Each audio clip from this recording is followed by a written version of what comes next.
우리 디도서 2장의 말씀을 한 절씩 교독으로 봉독하도록 하겠습니다. 제가 먼저 보겠습니다. 오직 너는 바른 교훈에 합당한 것을 말하며 늙은 남자로는 절제하며 경건하며 신중하며 믿음과 사랑과 인내함에 온전하게 하고, 늙은 여자로는 이와 같이 행실이 거룩하며 모함하지 말며 많은 술에 종이 되지 아니하며 선한 것을 가르치는 자들이 되고,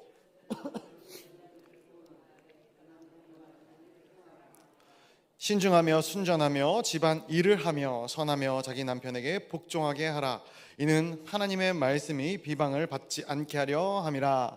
너는 이같이 젊은 남자들을 신중하도록 권면하되 범사에 내 자신이 선한 일에 본을 보이며 교훈에 부패하지 아니함과 단정함과 책망할 것이 없는 바른 말. 이는 대적하는 자로 하여금 부끄러워 우리를 악하다 할 것이 없게 하려 함이라. 종들은 자기 상전들에게 범사에 순종하여 기쁘게 하고 거슬러 말하지 말며 훔치지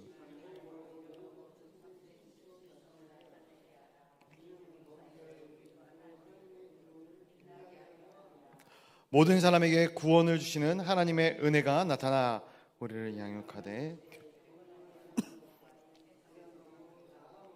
신중함과 의로움과 경건함으로 복스러운 소망과 우리의 크신 하나님 구주 예수 그리스도의 영광이 나타나심을 기다리게 하셨으니, 그가 우리를 대신하여 자신을 주심은 모든 불법에서 우리를 속량하시고 우리를 깨끗하게 하사 선한 일을 열심히 하는 자기 백성이 되게 하려. 우리 15절 말씀 같이 보도록 하겠습니다. 너는 이것을 말하고 권면하며 모든 권위로 책망하여 누구에게서든지 업신여김을 받지 말라. 아멘. 오늘도 이 새벽 거룩한 주님의 존전으로 달려나온 우리 성도님들을 주님의 이름으로 환영하고 축복합니다.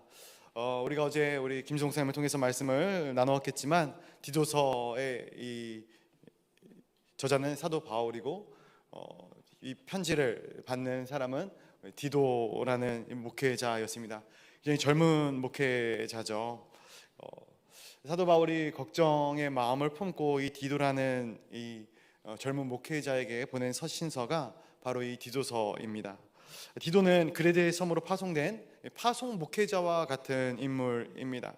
근데 이 그레데 섬을 어저께까지 나눴겠지만 굉장히 악명높이었어요. 그래서 그 안에 이제 문화적인 부분들을 좀 살펴보면은 거짓말을 굉장히 이제 밥 먹듯이 하는 그러한 사람들이 굉장히 많았고, 남자들은 대부분 이제 용병으로 뛰는, 전쟁의 용병으로 뛰는 사람들이 그레데 섬에 많이 있었기 때문에 이와 연계되어서 이제 군인들이 타락할 수 있는 성적인 부패 문화가 있었고, 또 여성들은 여성 나름대로 남편들을 빨리 여의는, 그래서 그들 나름대로 커뮤니티가 발달되어져 있었던 이 지역이 바로 이 그레데 지역입니다. 그래서 사도 바울은 이 디도라는 젊은 목회자를 이 그레데 섬으로 파송하면서 참 걱정이 많이 있었어요. 그리고 그 디도 섬 가운데 변화를 또 기대하고 소망하고 있었던 것이죠. 그래서 이 디도라는 젊은 목회자가 어떠한 방향을 가지고 그곳에서 목회를 했으면 좋았겠는지, 그러한 소망을 담아서 이 디도서를 기록하고 있는 것이죠. 그것에 대한 실전적인 부분이 바로 오늘 이 2장에 기록되어져 있음을 보게 됩니다. 우리 1절 말씀 한번 같이 읽어보도록 하겠습니다. 1절입니다. 시작. 오직 너는 바른 교훈에 합당한 것을 말하여. 아멘. 뭐라고 기록합니까? 바른 교훈에 합당한 것을 말해라 라는 것이죠. 이것은 디도에게 부탁하는 말씀입니다.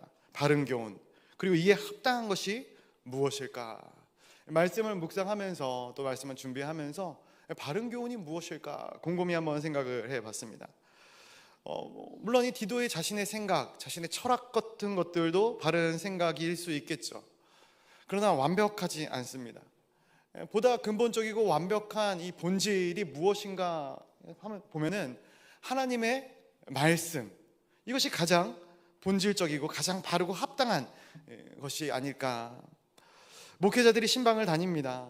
신방을 가서 여러 가지 고민과 상황 가운데 놓인 성도들을 바라보면서 그들에게 어떠한 솔루션을 같이 제공할 수가 있어요. 왜냐하면은 지식이 쌓이거든요. 신방을 많이 하다 보면은 비슷한 어려움을 겪고 있는 성도들, 또 비슷한 문제를 겪고 있는 성도들이 있기 때문에 그것을 어떻게 이겨 나갔는지에 대한 부분들, 그리고 그것을 어떻게 이제 상황을 우리가 그런 환경들을 대하면 되는지에 대한 부분들을 같이 나눌 수 있을 것 같습니다.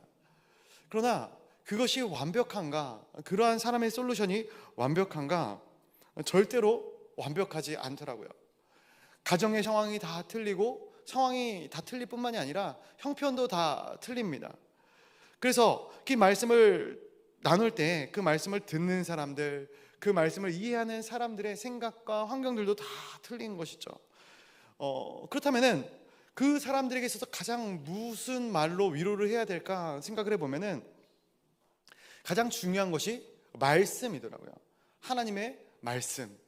그래서 신방을 가서는 어떤 목회자 아니면 전도사님의 개인적인 생각과 의견들을 이야기하는 경우들도 있지만 그것만 이야기하고 오지는 않습니다. 항상 말씀을 전하고 말씀을 전하지 못하는 상황이라면 그 사람을 위해서 하나님의 뜻대로 하나님의 생각대로 같이 기도하는 시간을 갖는 것이죠. 가장 중요한 것은 말씀, 본질은 복음입니다. 예수 그리스도. 사도 바울은 이 젊은 디도에게 부탁하고 있는 것이죠. 하나님의 복음을 온전히 증거하라. 하나님의 말씀을 온전히 가르쳐라. 그 가운데서 나오는 교훈들이 굉장히 중요하다라는 것이죠. 그래서 어떠한 부분들에 대해서도 이야기를 하고 있는가? 우리 2절부터 5절까지 말씀 좀 길지만 같이 읽어보도록 하겠습니다. 2절부터 5절까지의 말씀입니다. 시작. 늙은 남자로는 절제하며 경건하며 신중하며 믿음과 사랑과 인내함에 온전하게 하고 늙은 여자로는 이와 같이 행실이 거룩하며 모함하지 말며 많은 술에 종이 되지 아니하며 선한 것을 가르치는 자들이 되고 그들로 젊은 여자들을 교훈하되 그 남편과 자녀를 사랑하며 신중하며 순전하며 집안일을 하며 선하며 자기 남편에게 복종하게 하라. 이는 하나님의 말씀이 비방을 받지 않게 하려 함이라. 아멘. 우리 2절부터 이 5절까지의 말씀을 쭉 보면 어떠한 것들이 기록되어 있는 것을 보게 됩니까? 늙은 남자와 늙은 여자에 대한 덕목, 그리고 그것에 대한 하나님의 선하신 뜻을 쭉 이야기하라라고 이제 사도 바울이 디도에게 권면하고 있는 것이죠. 늙은 남자, 이 표현이 조금 다소 거칠긴 하지만 교회 안에서의 어르신들을 이야기하는 것일 겁니다. 그런데 이들에게 절제하고 경건하고 신중하고 온전하게 하라는 것을 쭉 말씀하고 있는 것이죠. 이게 무엇을 이야기하는가? 단순히 늙은 남자들에게, 이 어르신들에게 당신들 경건하게 사십시오, 어른답게 사십시오 라는 이야기를 하라는 것인가? 꼭 그런 이야기는 아닌 것 같습니다. 물론 포함이 되어져 있을 수는 있지만요, 당시의 이 그레데 섬의 문화적인 측면들을 봤을 때 가부장적인 문화가 있었죠.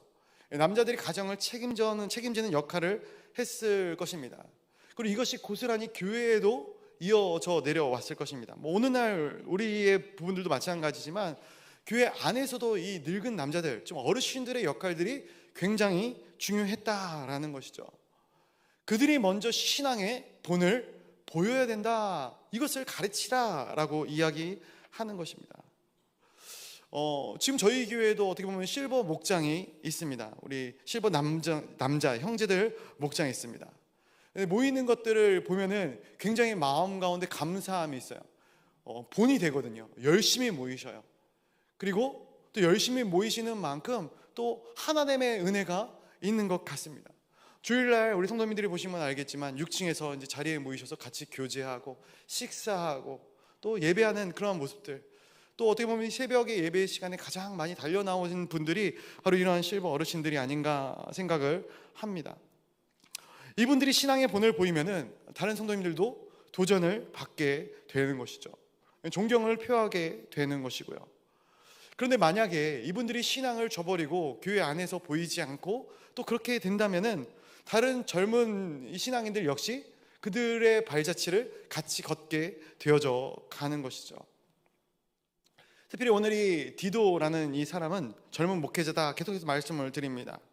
근데 이 젊은 목회자를 대함에 있어서 만약에 터줏대감이었던 이 늙은 사람들, 어르신들이 만약에 디도를 공경하지 않았다면은, 이 디도를 복음 안에서 인정하지 않았다면은 이 디도가 이 지역 가운데서 목회하는 것이 굉장히 쉽지 않았을 것입니다. 그래서 이 사도 바울은 디도를 통해서 이 지역의 어르신들이 복음 안에서 거룩하게 살기를 권면하고 있는 것이죠. 이게 늙은 남자에게 권면하는 메시지인 것입니다.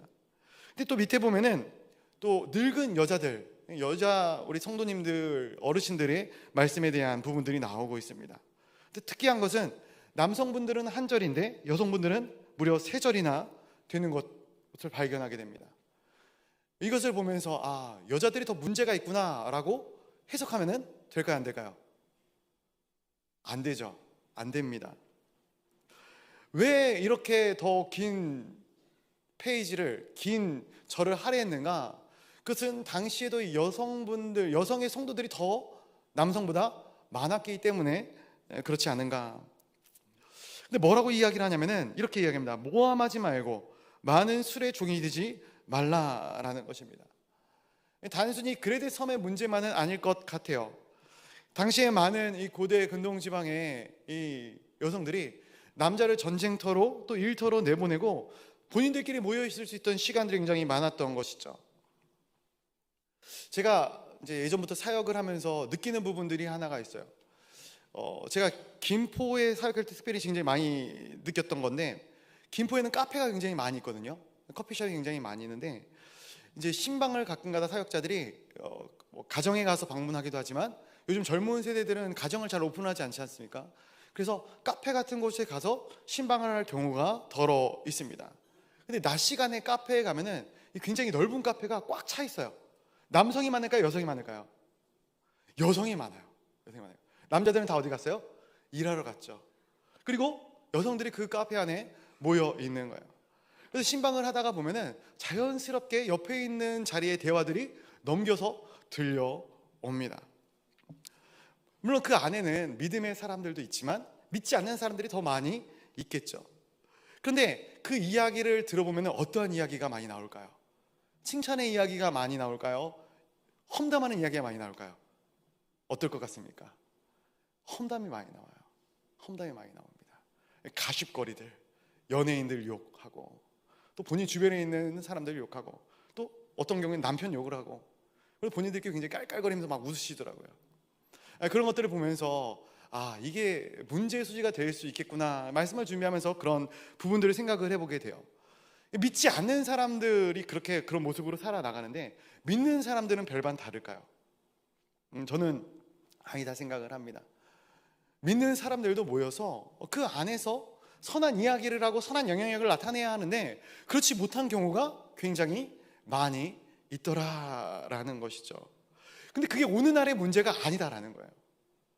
이 말씀이 쓰여질 당시 시대 가운데도 이러한 부분에 대한 문제가 분명히 존재했다라는 것이죠. 그래서 바울이 권면하는 것이 모함하지 말라라는 거예요. 또한 술의 종이 되지 말라라고 당부하는 것입니다. 당시 그레데 섬에는 이 헬라 로마 문화권의 사람들이 굉장히 많이 살았죠. 그들이 개종해서 크리스천이 된 거예요. 유대인들이 아니라 그런 이방인들이 개종해서 크리스천들이 되었다라는 것이에요. 근데 이 사람들은 사회적으로 부족함이 없는 계층의 사람들도 더러 있었어요. 그래서 그들이 무엇을 하냐면은 모여가지고 자신의 어떠한 화려함, 자신의 잘남, 자신의 어떤 이 땅 가운데서의 부유함을 나타내기를 더러 했다라는 것이죠. 술의 종이 되지 말라라는 것은 그런 것입니다. 그들의 화려함, 그리고 그들이 어떤 그들의 빈자리, 그들의 결핍을 이러한 것들로 채우는, 그래서 세상적으로 흘러가는 그러한 모습들을 보이지 말라라고 이야기하고 있는 것이죠. 그래서 이런 것들을 하지 않기 위해서 무엇을 해야 하는가? 자, 늙은 여성들에게 이렇게 이야기합니다. 선한 것을 가르치는 자들이 되어라라는 거예요. 선한 것을 가르치는 자들이 되어라. 저는 굉장히 중요한 부분이다 생각을 합니다.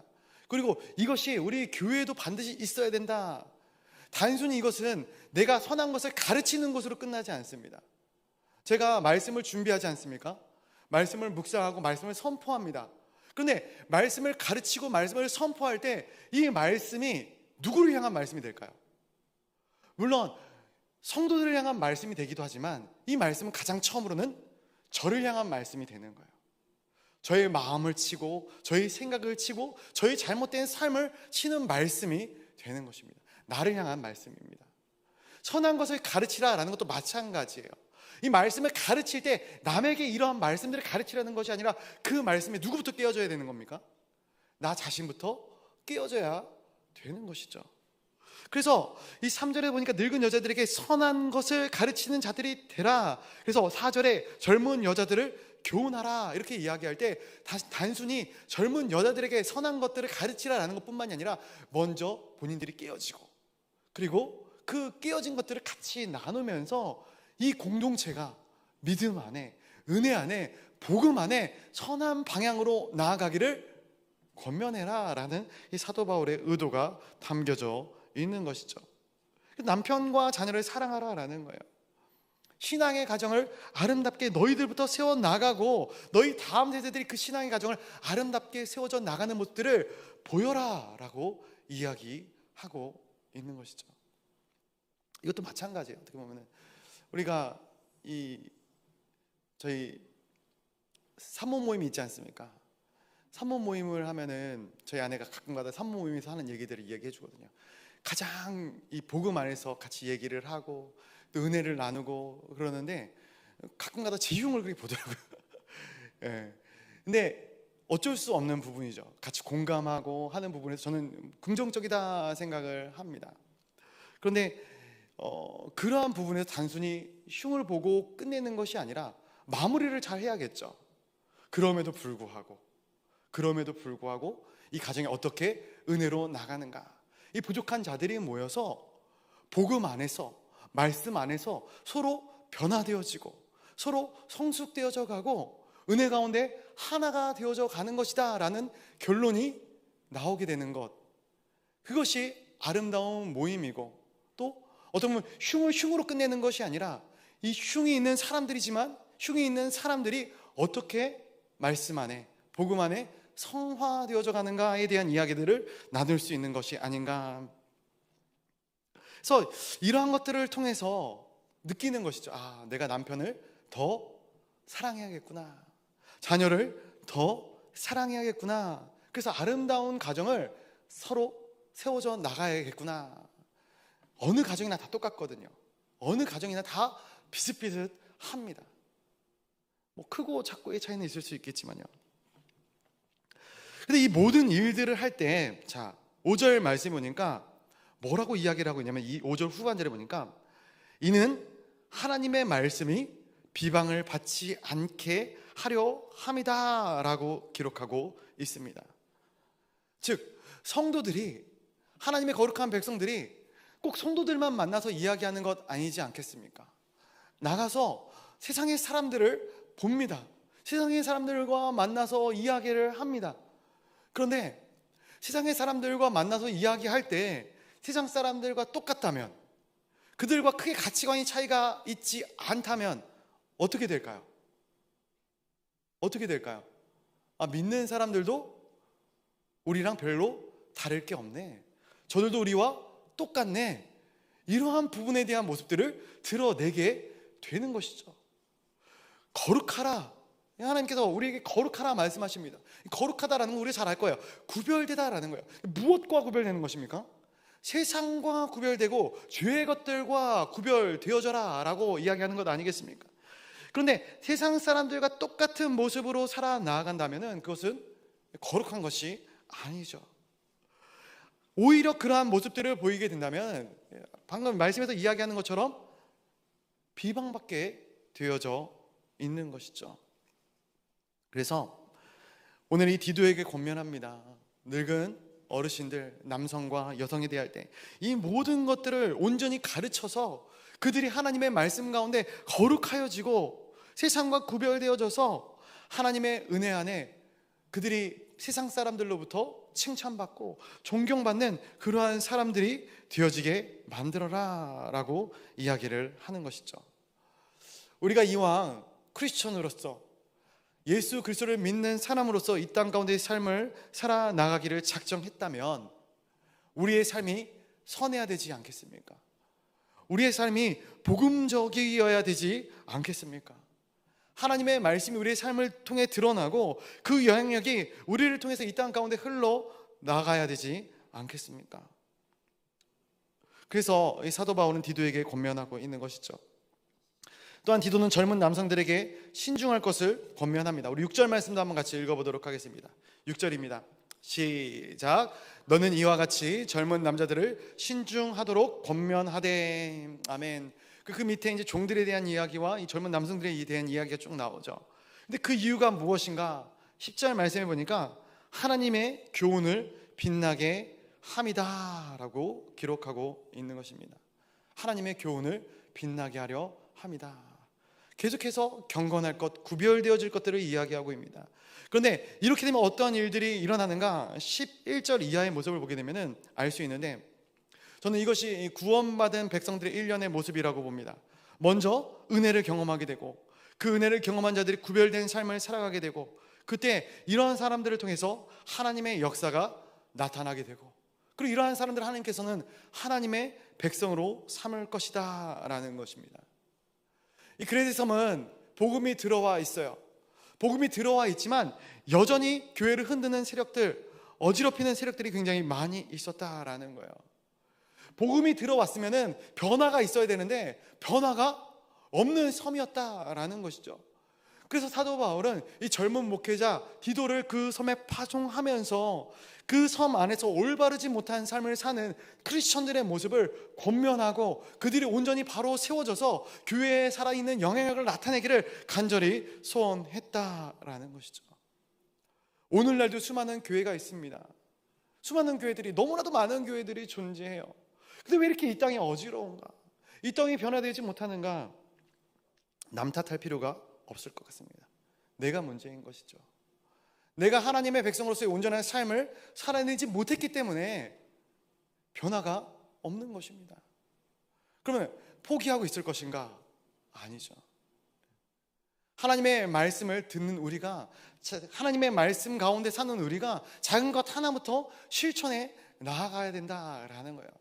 이 땅을 살아나가면서 그냥 허투루 살아나가는 것이 아니라 믿는 사람처럼, 크리스천처럼 예수님을 믿는 하나님의 백성다운 삶을 살아나가야 된다라는 것이에요. 그때 분명합니다. 하나님의 선한 영역은 우리를 통해서 이 땅 가운데 흘러내려가게 될 줄로 믿습니다. 그래서 15절, 이 다음 섹터에 대한 부분이기는 하지만 15절 말씀 한번 같이 읽어보고 말씀을 맺도록 하겠습니다. 15절입니다. 시작. 너는 이것을 말하고 권면하며 모든 권위로 책망하여 누구에게서든지 업신여김을 받지 말라. 아멘. 크리스천으로서의 대표성을 띠고 우리가 이 땅 가운데 살아나가는 사람들 아니겠습니까? 이 말은 우리가 이 땅 가운데 온전히 살아가면은 세상 사람들이 우리를 보고 빛이신 주님의 영광을 보게 될 것이다 라는 것이에요. 그러나 우리가 빛을 잃은 소금처럼, 빛을 잃은 빛처럼, 맛을 잃은 소금처럼 살아나가게 된다면 우리만 욕먹는 것이 아니라 하나님께서도 업신여김을 받게 된다라는 거예요. 사랑하는 성도 여러분, 우리가 어떠한 삶을 살아나가시기를 작정하십니까? 사도 바울은 디도에게 그레데 섬에 있는 모든 성도들이 복음 안에서 온전하여지기를 권면하고 있음을 보게 됩니다. 그때나 지금이나 똑같습니다. 말씀을 듣지만 삶으로 살아내지 못한다면 아무 소용이 없습니다. 하나님의 말씀은 우리가 날선 검과 같다라고 이야기하지 않습니까? 우리의 삶을 쳐서 주님의 뜻을 우리의 삶을 통해 드러내는 우리 동강의 모든 성도님들이 되시기를 간절히 소원합니다. 우리의 삶을 통해서 복음의 아름다운 열매가 맺혀질 때 그 것들을 통해서 누가 영광 받으십니까? 하나님께서 영광 받으시는 것이에요. 저는 우리 동강의 모든 성도님들의 삶을 통해서 하나님께서 기뻐하시고 하나님께서 큰 영광 받으시는 놀라운 은혜가 오늘 그리고 우리의 평생 가운데 있어지기를 주님의 이름으로 간절히 축복하고 축원드립니다. 우리가 같이 기도하며 나가도록 하겠습니다. 우리 교회를 위해 같이 기도하도록 하겠습니다. 이제 여름 사역이 끝나고 또 하반기 사역이 준비 중에 있습니다. 하반기 양육이 곧 시작되어질 것이고요. 우리 산상 집회가 9월 5일 그리고 부흥회가 9월 7일부터 네 분의 강사분을 모시고 또한 진행이 됩니다. 또 목장 모임도 이제 하반기부터 시작이 다시 되어지고요. 우리 하반기에 있는 많은 사역들을 통해서 또 많은 은혜가 우리 동강교회 안에 폭포수와 같이 부어지는 많은 역사가 있기를 함께 기도해 주시면 감사하겠습니다. 또한 이 모든 것들을 통해서 하나님의 은혜가 우리 모든 성도들을 통해서 이 땅 가운데 흘러가는 놀라운 역사 있기를 간절히 기도해 주시면 감사하겠습니다. 우리 담임 목사님 계속 출타 중에 계신데 그곳에서도 하나님의 은혜를 간절히 사모하며 날마다 은혜로 서시는 우리 목사님 될 수 있도록 함께 기도해 주시면 감사하겠습니다. 우리 연약한 분들을 위해 함께 기도하도록 하겠습니다. 아무로 투병하시는 분들이 많이 있습니다. 이분들에게 하나님의 기적의 역사가 나타나기를 간절히 소원합니다. 우리 문옥장 원사님, 김선지 집사님, 변현주 권사님, 김주희 집사님, 최교식 성도님, 박행자 집사님, 박성숙 집사님, 이주영 집사님, 이종숙 집사님, 서양주 집사님, 박태진 안수 집사님, 이종호 성도님 육신을 주님께서 만져주시라고, 또 이외에도 많은 병들로 인하여 고통받고 계신 분들이 계신데 그분 한 분 한 분 주님께서 만져주시는 은혜, 또한 간병하시는 모든 우리 가족들을 주님께서 기억하시고 그들 가운데도 하나님께서 만져주시는 놀라운 은혜가 있게 하여 달라고 같이 기도하도록 하겠습니다. 우리 선교사님들을 위하여 같이 기도해 주시면 감사하겠고, 나라와 민족을 위해서, 또한 우리 개인의 기도의 제목들, 하나님께서 원하시는 하나님의 선하신 뜻들을 우리가 붙잡고 우리 함께 기도하며 나아가도록 하겠습니다. 우리가 이 시간 함께 기도하실 때에 우리 주님의 이름을 크게 한번 부르짖고 기도의 자리로 나아가도록 하겠습니다. 주님의 이름 한번 크게 부르짖습니다. 주여!